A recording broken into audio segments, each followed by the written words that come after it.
नमस्कार दोस्तों, आज हम बात करने वाले हैं राजस्थान के वीर योद्धा और महान शासक बप्पा रावल के बारे में। उनका नाम भारतीय इतिहास में वीरता, रणनीति और नेतृत्व का प्रतीक माना जाता है। उनकी कहानी जानने के बाद आप भी समझेंगे कि सच्चा राजा वह होता है जो न सिर्फ अपने राज्य की रक्षा करे बल्कि अपने धर्म और संस्कृति को भी सुरक्षित रखे।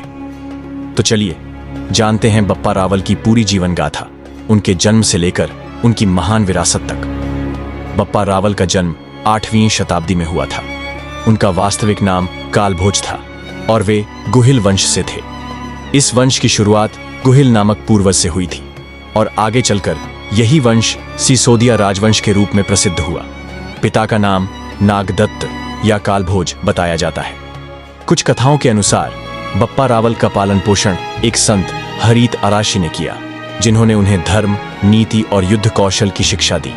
बचपन से ही बप्पा रावल को युद्ध और रणभूमि में विशेष रुचि थी। उन्होंने घुड़सवारी, तलवारबाजी और धनुर्विद्या में महारत हासिल की और अपने सामरिक कौशल के कारण जल्दी ही एक कुशल योद्धा बन गए। बप्पा रावल की सबसे बड़ी उपलब्धि थी चित्तौड़ दुर्ग पर अधिकार। उस समय चित्तौड़ पर मौर्य वंश के राजा मानमोरी का शासन था। लोक कथाओं के अनुसार बप्पा रावल ने या तो युद्ध में जीतकर या फिर संधि के माध्यम से चित्तौड़ पर नियंत्रण किया। चित्तौड़ दुर्ग पर अधिकार करने के बाद बप्पा रावल ने मेवाड़ को संगठित किया और एक शक्तिशाली सैन्य व्यवस्था खड़ी की। भारत के पश्चिमी भाग पर अरबों का आक्रमण हो रहा था। वे सिंध और गुजरात के रास्ते भारत में घुसने की कोशिश कर रहे थे।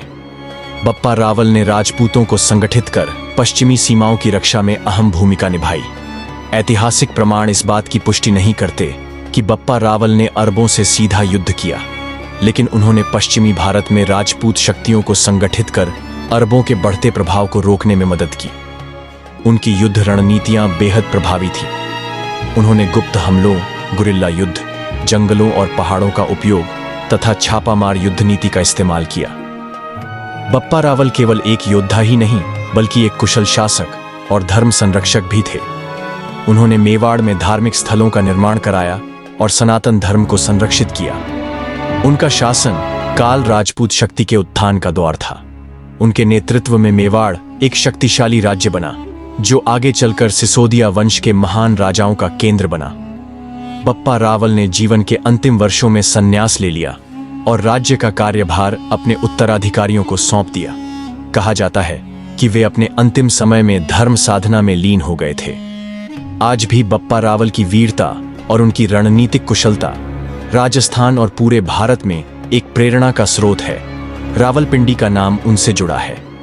यह एक अलग ऐतिहासिक संदर्भ से आता है।